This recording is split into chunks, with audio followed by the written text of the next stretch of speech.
Welcome back to the latest episode of the W Sports Podcast. I am your host, Tubby, and what a wild week we had in week 11 for the NFL season. We had some really close games, and we had a couple of old-fashioned mud stompings. Before we get to the NFL action, just a reminder, go hit that subscribe button on YouTube if you haven't already. What are you doing?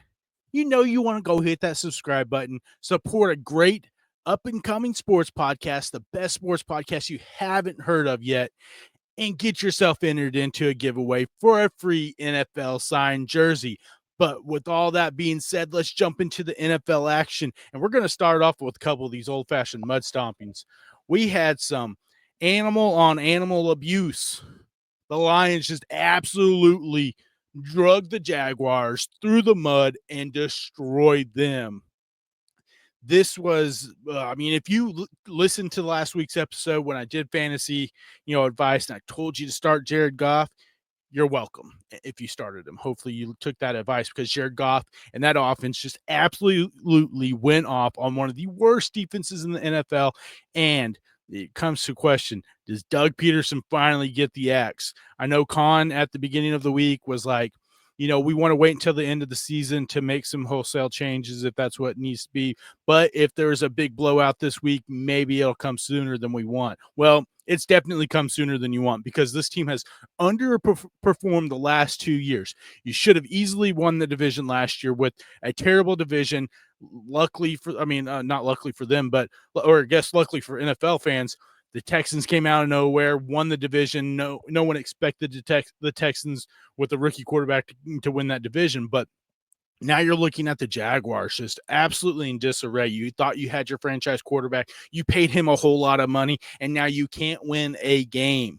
Your team is awful. You need a clear house. Doug Peterson was supposed to be the quarterback whisperer, and he has not done that. The way that they have gone about this whole system, signing Gabriel Davis to a huge contract, not giving Calvin Ridley a big contract, signing Christian Kirk to a massive contract, and him just having one good year in the last 2 years, stinkers. Last year was terrible. This year he's hurt, out for the rest of the season. This is a team that just needs someone in there that knows what they're doing. Everyone needs to be canned.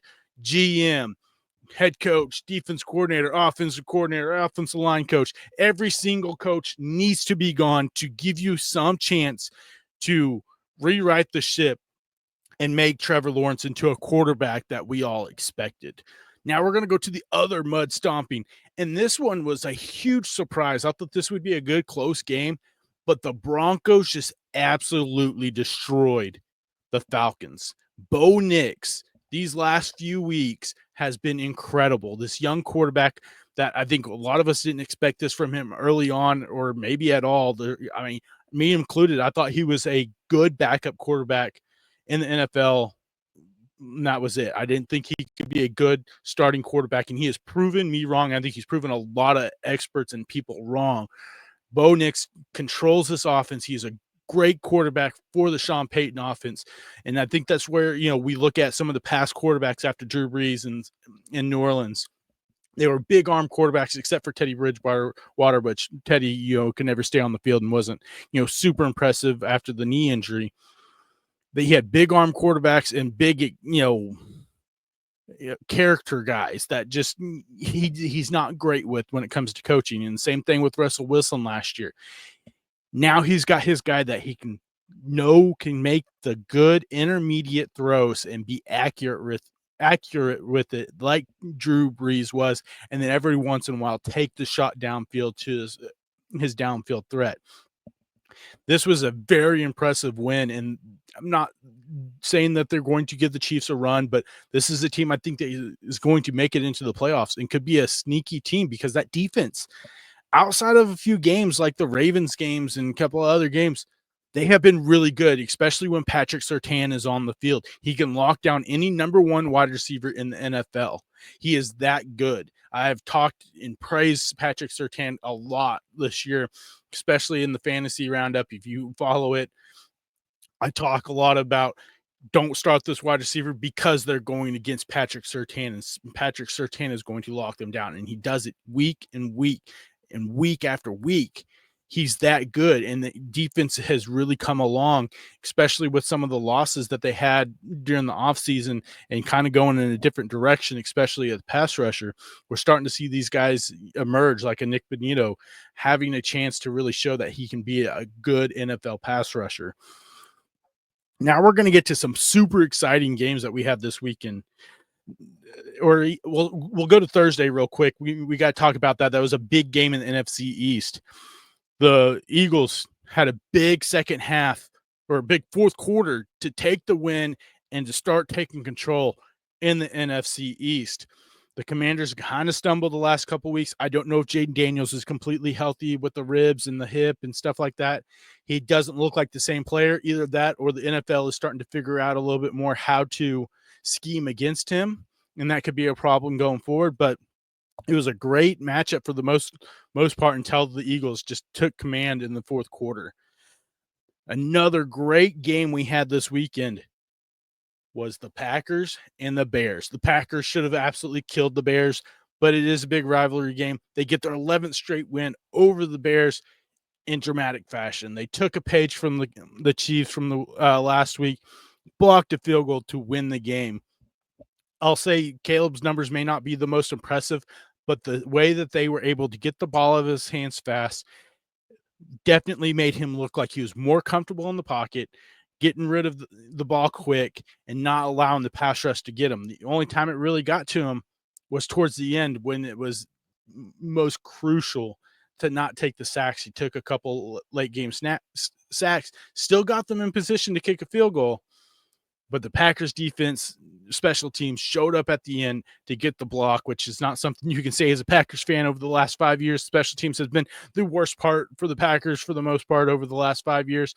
Get a big special teams play and seal up the win and keep pace with the Vikings and the Lions in that division. Another great game we had was in the AFC North. This was a massive game for the Ravens and the Steelers. The Steelers had a lead in the division. We're trying to keep that lead. The Ravens were trying to chip away and hopefully take hold of that division. The Steelers stopped the Ravens on the 2-point try to tie up the ball game. Harbaugh doesn't kick the onside kick, which, I mean, the success rate is barely anything. So partly I understand you had 3 timeouts. You usually have a good defense, but your defense this year has been, the letdown, especially in the passing game.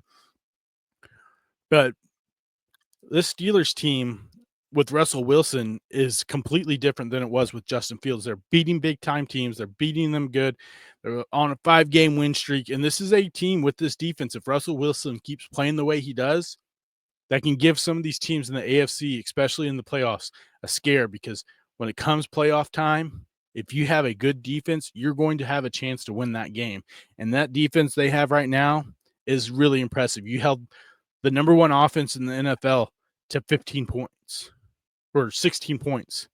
I mean, that's super impressive to do, especially when you have Lamar Jackson and Derrick Henry on the other side with that run game they had. They kept Derrick Henry in check for the most part. I think he had 18 carries, 67 yards. He ended up with a touchdown, but they were able to stymie that run offense for the Ravens, which is the key to beat the Ravens, is to make Lamar Jackson pass the football. And that's what happened. They made Lamar Jackson have to be a quarterback, not just a running threat and getting some passes down the field, because the run game has opened up the pass game.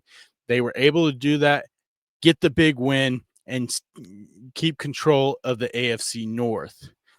Now we're going to move over to the Jets and the Colts. This is got to be a heartbreaker for the Jets. Yes, your playoff hopes were dashed, but you wanted to see something, maybe a chance that you could, find something, later on going forward towards next week, especially after kind of the comments that Aaron Rodgers, let out saying, "Oh yeah, I plan on playing next year, but it may not be with the Jets."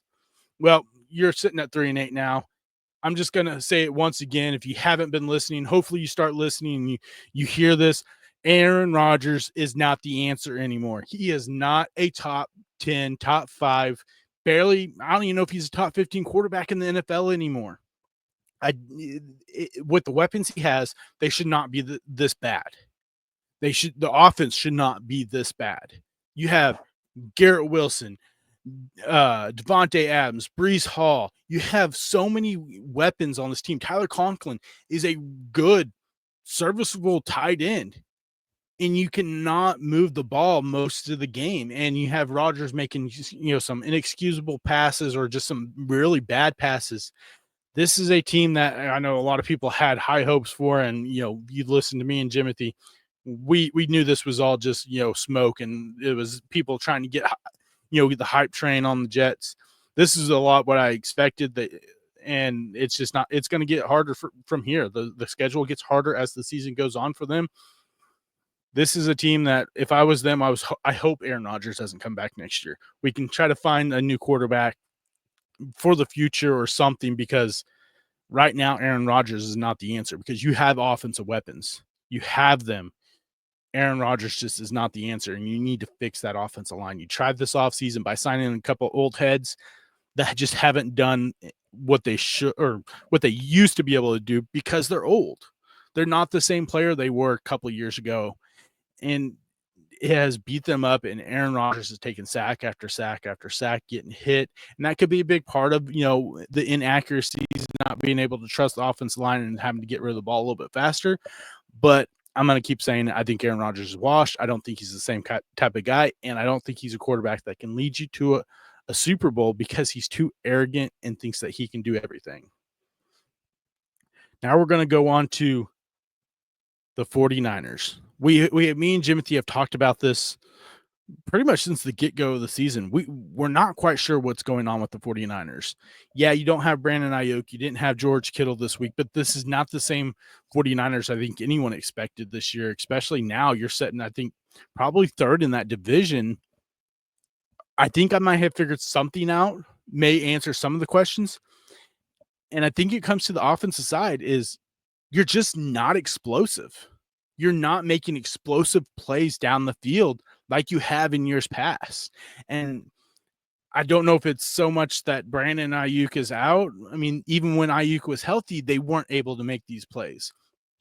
I'm wondering if part of it is that teams are starting to figure out they're running a lot of the same plays all the time. And yeah, you were without Christian McCaffrey most of the season so far. He's played the last couple of weeks, and played a lot better this week than he did last week. But it still didn't help you. You still ended up losing to the Seahawks.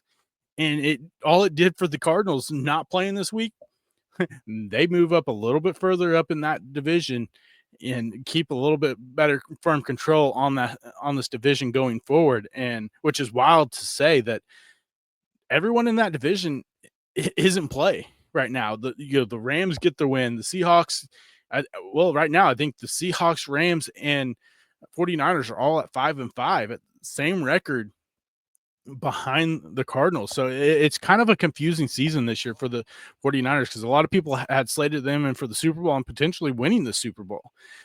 And it's just, I'm still not quite sure if that's the problem, the explosive plays, but there has to be something. And what it is, I'm not quite sure, but I think that is a big reason they just aren't able to make these big explosive plays that they are accustomed to doing over the last few years, especially with Shanahan as the head coach. And then to wrap it up, finish it off with the game of the week, the game everyone was hoping to see. And I think a lot of people were hoping this was going to be the outcome, because everyone is getting tired of seeing the Chiefs win. And that's the Bills beating the Chiefs and ending their unbeaten streak. We had won 15 in a row. And on top of that, they also end another streak for Patrick Mahomes, winning 9 in a row after trailing in the first half.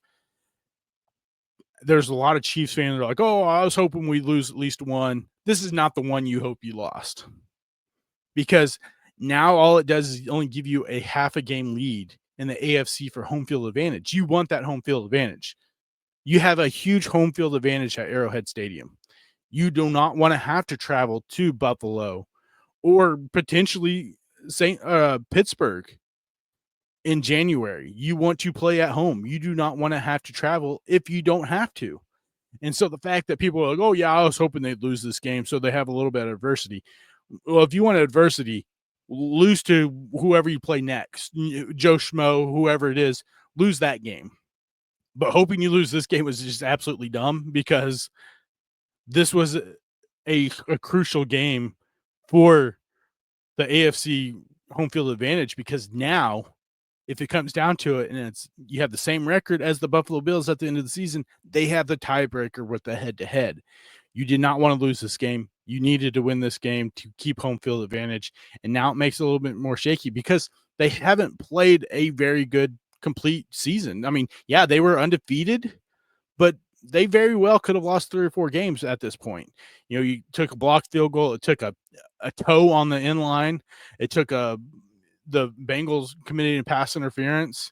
You very well could have 4 losses at this point right now, and we're talking a little bit different. But yeah, the fact that people were saying they were hoping to lose this game is just absolutely ridiculous. But I'm not completely sold on the Chiefs, but they are the Chiefs, especially when it comes to playoffs. People are like, oh, well, they're just going to get destroyed in the playoffs. Everyone thought that last year, and all they did was turn around and win the Super Bowl and went on this incredible run. They looked sluggish last year, midway through the season. Yeah, this year they were 9-0. Looked a sluggish 9-0, not the greatest, undefeated team I've seen. So you can never count them out because Andy Reid and them, they're going to make changes. They're going to make changes to make this offense more effective. And DeAndre Hopkins has been a huge, need and big improvement on the wide receiver. And you get Pacheco back in the next week or so. So don't worry. I think you still are the Chiefs and going to be a threat, but the Bills absolutely needed this, and the Chiefs probably needed it too, just because they don't want to have to travel to Buffalo. But, that's it for the NFL week. But just remember that we have a giveaway going for the month of November. So you're going to want to go hit that subscribe button. Get yourself entered into the giveaway for a free NFL jersey. And if you haven't already, what are you doing? Don't be crazy. Go hit that subscribe button. Become part of the Dub Squad. Get yourself entered in for that giveaway. As we head towards 300 subscribers on YouTube, we appreciate each and every one of you. And until next time, remember, you just gotta listen.